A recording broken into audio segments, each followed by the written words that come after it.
Error enorme, porque es muy común, desgraciadamente también, que haya imprentas que a lo mejor pues quieran ganar algo más y al final o el distribuidor o la imprenta, ya sea uno u otro, se ponen en contacto y tú imprimes 2000 libros, pero el distribuidor tiene 4000 por arte de magia. Coaching Pop. Hola poperos, aquí estamos en un nuevo vídeo. El diario de dos Coach Frikis. Hoy con una nueva entrega de secretos de la industria del manga, que esta sección también os mola muchísimo, ¿verdad? Esos secretillos de la industria que normalmente no se conocen por los que son aficionados, así que bueno, os puede interesar para descubrir esas cosas, ¿no?, que están entre bambalinas en las empresas editoras de manga. Y hoy tenemos un tema muy interesante también, que a veces es muy poco conocido, y es el hecho de cómo se imprime un manga. Bueno, ya decimos de antemano que este vídeo sirve tanto para editoriales de manga que ya estén en activo y que a lo mejor pues no sepan algunos intríngulis, ¿no?, que hay detrás de la industria, o para autores incluso que se quieran autoeditar, o como no, para personas que están ahí pendientes de crear su propia editorial. Exactamente. Entonces, bueno, vamos a decir las principales claves que se necesitan saber para que el proceso de impresión de una obra pues sea fructífero, porque nos podemos encontrar con muchas disyuntivas que hacen que después pues la verdad es que salgan con errores, o no cumplamos con las fechas de entrega, o pues bueno, mil cosas que pueden ocurrir durante ese proceso. Y sobre todo una cosa muy importante, y es que si sois desconocedores de las características del libro, pues pueden ser que a lo mejor os la cuelen en el presupuesto. También. Así que todo eso vamos a ver ahora en un momentito, pero antes, como no, recordar que ya estamos en los últimos días de convocatoria de ese curso de Crea tu editorial de manga, ¿verdad, Dani? Oh, sí, ya los últimos días, la verdad es que estáis dando una respuesta muy positiva al curso, os está gustando mucho esta convocatoria, estáis reaccionando muy bien, estamos teniendo bastantes inscritos, y bueno, la verdad es que estamos deseando empezar, y ya mismo empezamos, de hecho, la semana que viene, el jueves día 21, si no me equivoco, ¿no? Totalmente. Empezamos ya. Así que os animamos a que si estáis dudando, os inscribáis ya, porque es que ya nos quedan muy poquitos días. De hecho, cerramos la convocatoria el próximo martes. El martes 19 de enero se cierra la convocatoria, así que si estás dudando, pues no dudes más, porque si no te vas a quedar sin plaza. Además, ya os adelantamos que quedan solo 2 plazas disponibles porque es un grupo reducido. Para que realmente sea muy eficiente para todos, hemos decidido hacer un grupo minoritario, reducido, para poder entregar y dar todo lo que tenemos dentro de esa sabiduría de la industria del manga. Así que animaos todos, emprendedores, futuros editores o personas que ya estáis incluso en el proceso de edición pero sois noveles, porque ese curso va a ser un máster increíble. Y bueno, decir también que no creáis que este curso se va a realizar continuamente. No sabemos si a lo mejor el próximo año se hará otra convocatoria, no sabemos exactamente con qué espacio temporal. Así que si lo estáis ahí dudando, no dudéis, porque a lo mejor tenéis una oportunidad única. Y bueno, vamos en el tema en cuestión. ¿Qué ocurre cuando ya tenemos nuestro libro o cómic o manga preparado para poder imprimir esas copias que tanto deseamos tener en nuestras manos, porque es como nuestro hijito, ¿verdad? Exactamente. Bueno, lo primero que tenemos que pensar es cuáles van a ser las características que queremos para la impresión, ¿no? ¿Cómo queremos que sea el libro o el cómic que vamos a editar? Y es muy interesante ver pues cuáles son más o menos los baremos por los que se mueven las ediciones de manga, ¿no? Por ejemplo, en cuanto a formatos, pues hay distintos formatos, ¿no? Está el formato tankobon, ¿no?, que es tan conocido, de 200 páginas. El formato kanzenban tan famoso ahora, ¿no?, que suele ser sobre unas 300 y pico de páginas y un poco más grande, ¿no? Bueno, realmente hay multitud de formatos a los que nos podemos acoger. Lo normal sería que ya lo tuvieseis decidido porque ya habríais hecho la edición del libro en sí mismo, ¿no? Entonces ya eso sería una cuestión que realmente ya tendríais pensada, ¿no? Entonces ya nos iríamos a las características del papel en sí, ¿no? Sobre todo, ¿no?, del gramaje del papel, de la cubierta y de la sobrecubierta en caso de que la tuviese. ¿Por qué es importante las características del papel? Porque cuando realizamos ese archivo final en PDF, que es el que la imprenta va a utilizar para imprimir todas nuestras copias, necesitamos saber el grosor del papel para saber el grosor del lomo. ¿Qué es el lomo? Bueno, pues el canto del libro, ¿no? Sí. A que muchas veces os ha pasado de que tenéis un manga o un cómic o un libro que no encaja bien la sobrecubierta, o que está desplazada la cubierta, o que se sobresale. ¿Eso por qué ocurre, Dani? Pues ocurre por este tema de que no se ha tenido en cuenta a la hora de llevarlo a imprenta pues ese grosor, y a la hora de diseñar esa cubierta o esa sobrecubierta pues se ha dejado un espacio que se ha hecho más o menos al ojo, pero que después no encaja pues con ese grosor de papel y te ocurre eso, ¿no?, que queda o demasiado estrecho o demasiado ancho. Eso se puede evitar sabiendo exactamente cuál va a ser ese grosor de papel que vas a utilizar. Claro, este es el primer punto de cómo imprimir un libro o un manga, ¿no? En este caso. ¿Por qué es el primer punto? Porque muchas veces, como en cualquier gremio, pues siempre hay listillos, ¿no? En la industria.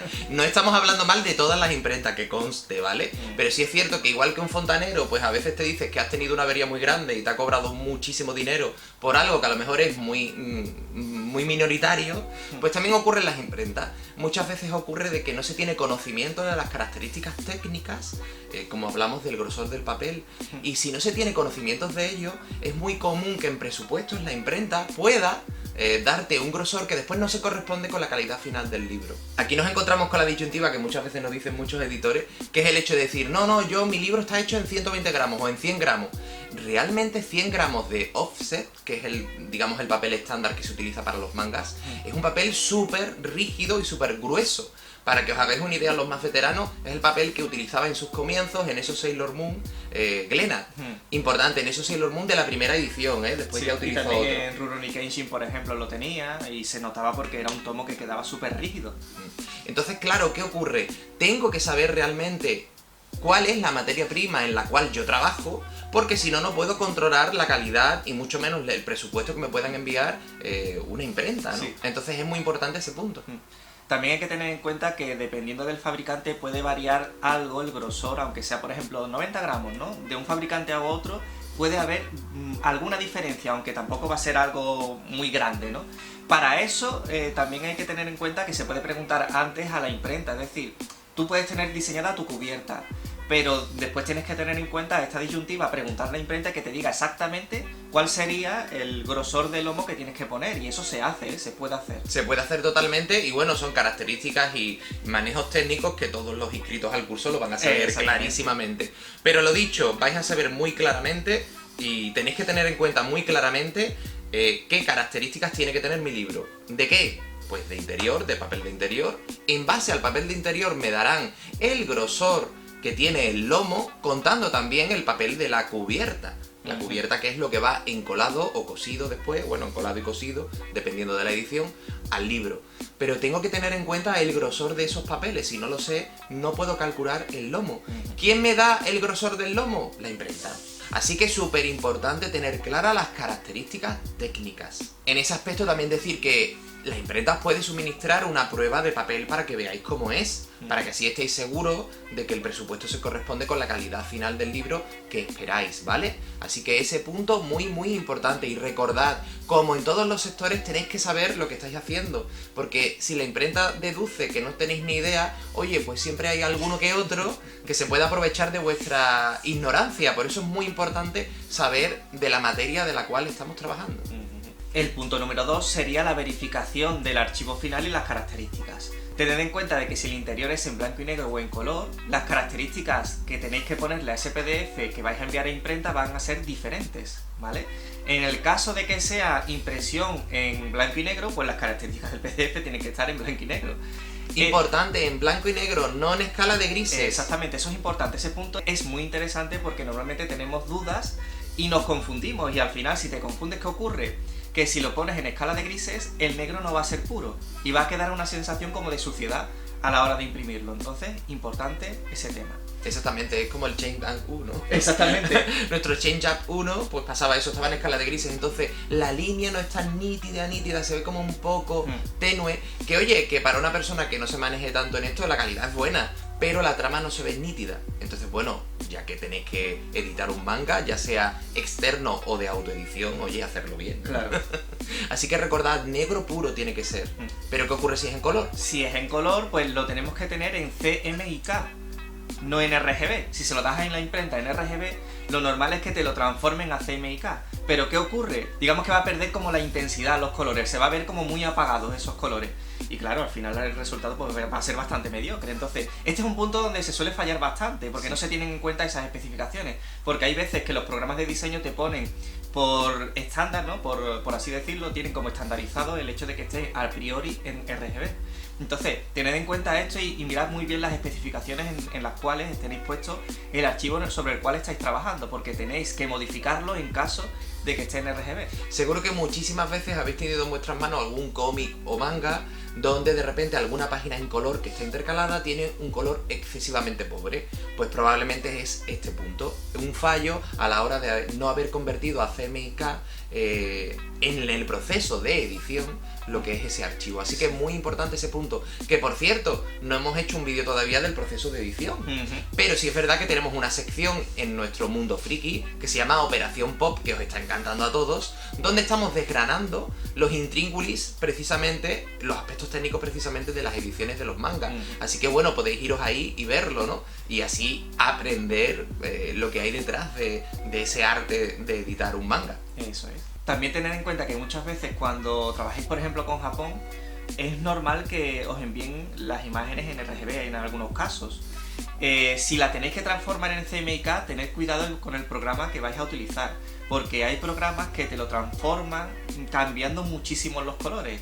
Entonces, en ese sentido, tenéis que tocarle a las especificaciones del programa o buscaros otros programas que sí haga una buena conversión de RGB a CMYK. Claro, lo dicho, si queréis que hablemos de eso y hagamos un vídeo exclusivo de la edición, darle muchos likes a este vídeo, y si este vídeo llega a lo mejor a unos 100 o por ahí, pues nos pensamos en hacer el... Bueno, lo haremos, ¿no?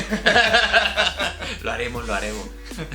El punto número 3 es la composición de los cuadernillos. Pues bueno, es muy normal, ¿no?, que en tomos muy gruesos pues se divida ese tomo en diferentes cuadernillos de diferentes grosores, ¿no? Pues dependerá, ¿no? Hay algunos que lo hacen de 32 páginas, otros que lo hacen de 16, pues otros de 64.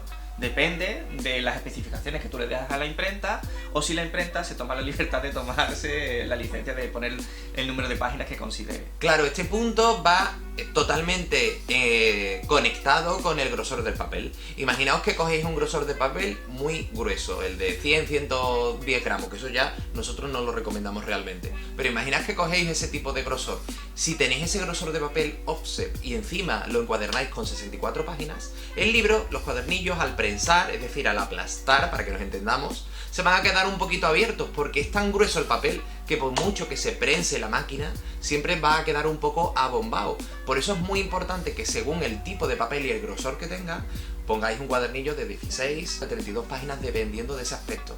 Normalmente este punto lo hacen las imprentas, pero hay veces que no, que la imprenta te pide que ya le des el libro, el PDF, segmentado de este modo, y que también en las características previas que le habéis dado en el presupuesto de la imprenta quede especificado qué número de cuadernillos vais a tener, qué grosor de páginas tiene cada cuadernillo. Si no, ya sabéis que va a quedar muy abombado. Así que ese punto es muy importante también tenerlo en cuenta. Claro, aquí dependiendo de la imprenta con la que trabajéis y las máquinas que dispongan, será una máquina de offset o de digital. Entonces, bueno, dependiendo del automatismo que tenga o no la máquina, deberéis hacer este cuadrante, o la máquina incluso ya lo cuadra sola. Que eso ocurre. Claro que ocurre con esos mangas que tienen combinados páginas a color y páginas en blanco y negro. Antiguamente o anteriormente o todavía actualmente en máquinas más antiguas necesitan poner un cuadernillo aparte para esas páginas a color, pero si son máquinas más recientes, la misma máquina tiene capacidad de encuadernar en un mismo cuadernillo tanto blanco y negro como color. Eso, bueno, es una mejora importante. La verdad es que sí.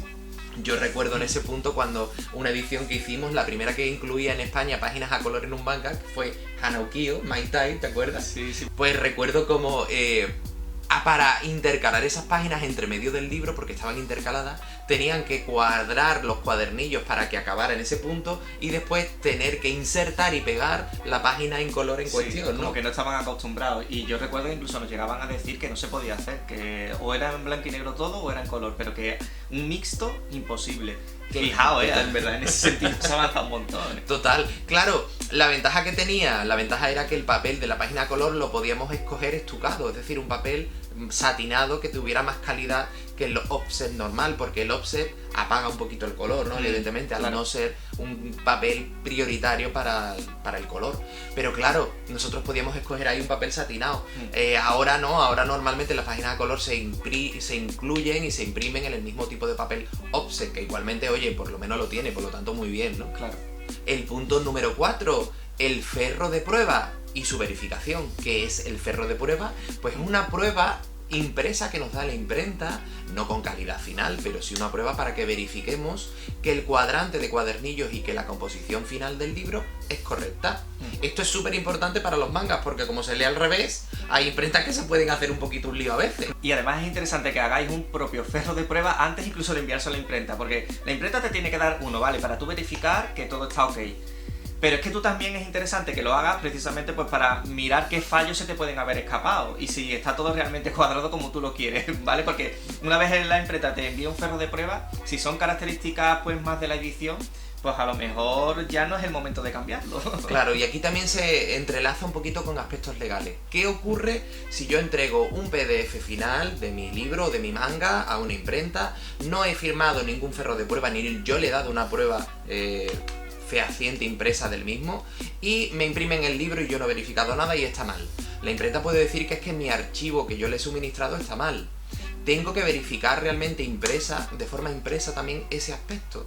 Por eso es muy bueno que tú mismo imprimas para ver tus propios fallos, pero también incluso para que la imprenta vea el resultado final y la composición final que tiene que tener el libro.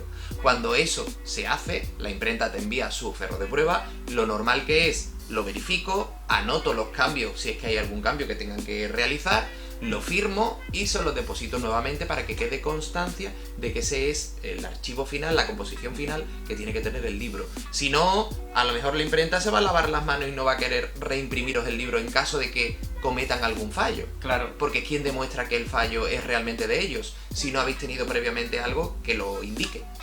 Fijaos, en este sentido, todo lo que estamos diciendo al final es tiempo que tienes que invertir y tener en cuenta hasta que el libro esté en publicación, hasta que esté en las tiendas. Por lo tanto, todo esto lo tenéis que tener muy en cuenta para que no ocurran retrasos que al final os dan una mala imagen. En este sentido, es preferible verificar muy bien todos los pasos que vamos a dar a querer correr por tenerlo a la venta y que al final pues se tenga una mala imagen por una mala edición en algún punto, ¿no? Y bueno, estamos resumiéndolo muchísimo, realmente hay muchos detalles técnicos y aspectos a tener en cuenta, pero para que os hagáis una idea, imaginaos todo el proceso que hay que saber para realmente que el libro llegue a buen puerto y con la calidad que queremos. Punto número 5, prueba final impresa. ¿De qué estamos hablando? Pues bueno, de que la imprenta, mientras que está en ese proceso de impresión, nos vaya enviando un tomo completamente terminado para poder verificar que la calidad y las características son las que nosotros pues hemos solicitado. Si ese proceso no se realizara y hay algún fallo que, oye, por algún motivo que a veces ocurre, se ha escapado, pues evidentemente imaginaos que ya el libro está en comercialización o en distribución, ya no tiene vuelta atrás. Claro. Directamente vamos a tener un follo muy grande porque después hay que recabar los tomos estropeados, intentar hacer un cambio.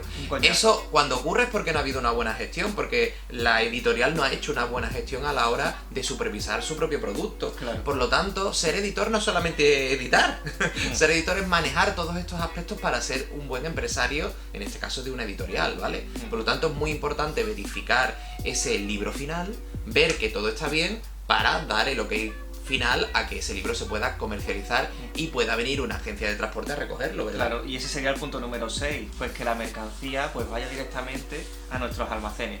Porque para ahorrar costes, pues muchas veces decimos, bueno, pues que la imprenta directamente, si tiene ese servicio, que lo envíe o al distribuidor o directamente a las tiendas incluso.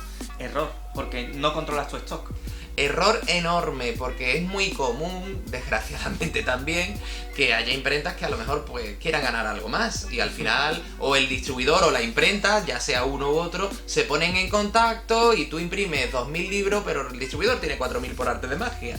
Hay que tener mucho cuidado y los datos tienen que ser confidenciales. Si tú tienes tus clientes, tienen que ser tuyos, no de la imprenta. Por lo tanto, no creas que está muy bien que la imprenta me distribuya mi propio catálogo, o sea, mi propio estocaje una vez que se imprime, porque al final eso puede ir realmente en mi contra. Claro. Siempre un editor tiene que velar por los datos de sus clientes, por lo tanto no los pongas en conocimiento de una tercera empresa, da igual cuál sea, esos son tus datos.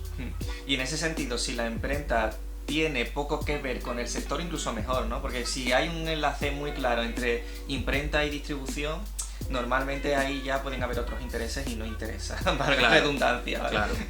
Claro, ¿qué ocurre si sois pequeñitos y no tenéis un almacén? Bueno, lo normal es que al principio lo metas hasta en tu propia casa. Nosotros lo metíamos en el local Mangalay, ¿te acuerdas? Sí. De la librería. Pero bueno, hay personas que lo meten en su casa. Otro punto que sí a lo mejor podéis hacer, pero que hay que tener mucho cuidado es que vosotros mismos pactéis y contratéis con una agencia de transporte los distintos destinos y los volúmenes que tenéis que enviar a cada uno de ellos, y en la imprenta os hagan pues como lotes de número de libros empaquetados en cajas. Viene el repartidor, lo recoge y se lo lleva, y la imprenta no tiene por qué saber a dónde va cada uno de ellos. Ese es un buen método para ahorrar en almacenaje y estar seguros de que la imprenta o los datos de los clientes, en este caso, pues no van a correr ningún riesgo. También es interesante que hay agencias de transportes que tienen el servicio de almacenaje y cobran pues unos baremos que no están del todo mal, dependiendo de la agencia de transporte, ¿no? Pero bueno, son opciones en el caso de que no tengáis capacidad para tener un almacén propio. Y ese sería el punto 7. El almacenaje, bueno, virtual no es, ¿no? El almacenaje externo de mi propio catálogo, ¿no? Puedo pactar con, como dice Dani, empresas de transporte, el que me guarden los palets de los libros o las cajas, y por una cuota realmente muy simbólica ahorro en renta, no tengo que alquilar un local o una nave para ello, y mis libros están seguros, ¿no? Esa es una buena opción también para ese punto. Y este sería el proceso muy resumido de lo que sería la impresión de un manga. Recordad que si queréis saber mucho más, aún estáis a tiempo de apuntaros a ese curso de Crea tu Editorial, ya seas para tu propia obra o para obras externas de manga, evidentemente. Claro. Vamos a pasar a ver y responder algunas de vuestras preguntas. Bueno, la primera pregunta, recordad que podéis dejar vuestras preguntas en vídeos de Secretos de la Industria. Simplemente os vais a comentarios y la escribís, evidentemente. Telepatía no tenemos todavía. Bueno, la pregunta nos la hace Orione Carrillo. En este caso nos pregunta, ¿se puede hacer un manga siendo solo escritora? A ver, bueno, siendo solo escritora, si entendemos que es que tú no sabes dibujar, ¿no? Sino que tú sabes escribir. En ese sentido podrías ser guionistas de una obra, ¿no? Pero te tendrías que buscar a un dibujante para poder complementar esa obra. Pero hombre, eso la verdad es que se hace mucho, ¿no? Esa mezcla entre guionista y dibujante es bastante común. Así que sería una forma de poder realizarlo. Buscas una persona que compagines y que encajes contigo, en este caso tanto a lo personal como en lo profesional. Y después tenéis que firmar una serie de acuerdos muy claros para no tener después un follón y un conflicto. Que fijaos dónde llegaron las autoras de Candy Candy. Y oye, nunca se sabe cuándo una obra puede dar un pelotazo, así que eso tenerlo en cuenta.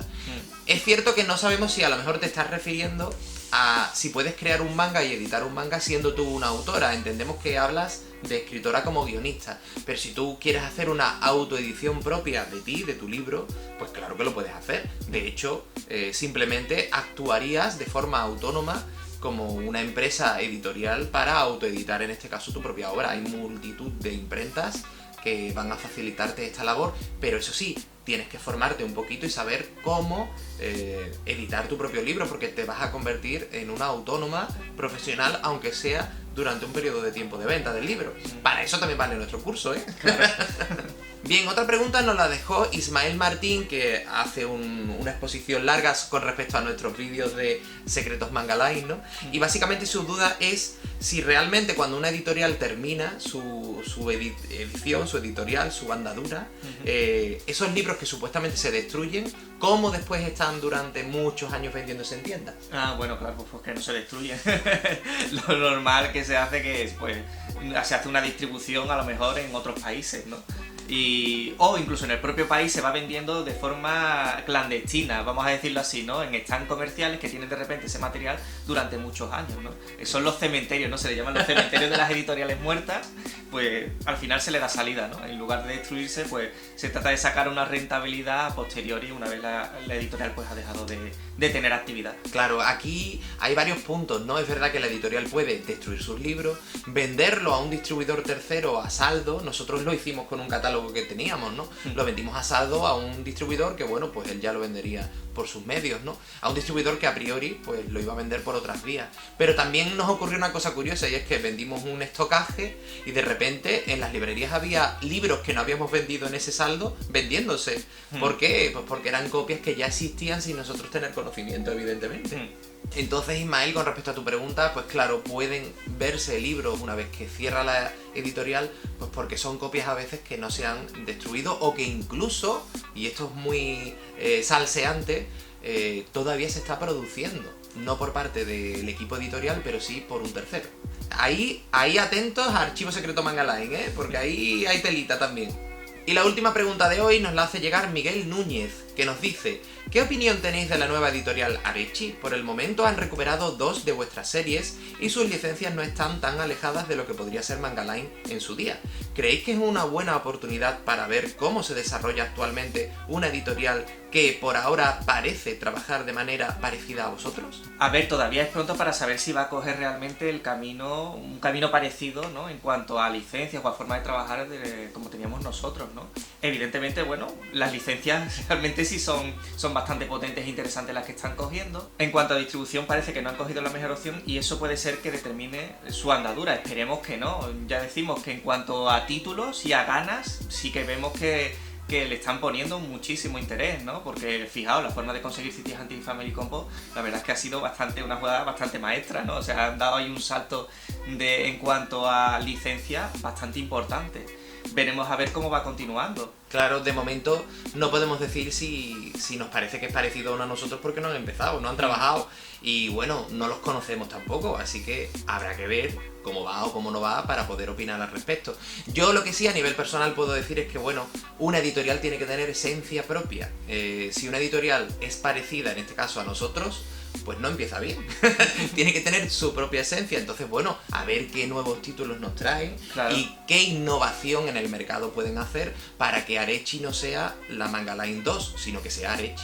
Y bueno, recordad que Manga Line 2.0 está ahí, ¿eh? Totalmente. Que este puede ser el año de la vuelta del sello Manga Line. Sí, sí, sí. Así que bueno, desde aquí dar muchos ánimos a Arechi, no los conocemos, no podemos opinar, pero sí creemos que no han empezado bien en alguna toma de decisión su andadura editorial.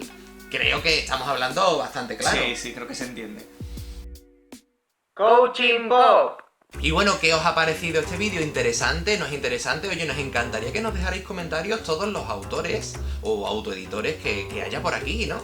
Para que nos dejéis saber vuestra percepción de los temas que hoy hemos hablado, lo que no sabíais o lo que sí sabíais, o algún aspecto que incluso se nos haya podido pasar desapercibido o que no hayamos tocado porque es muy denso toda esta materia. Totalmente, así que bueno, ya sabéis, animaos a dejar esos comentarios que nosotros estaremos encantados de dialogar con vosotros. Así que nos vemos muy prontito en nuestro próximo vídeo. Y recuerda, no te comas el coco.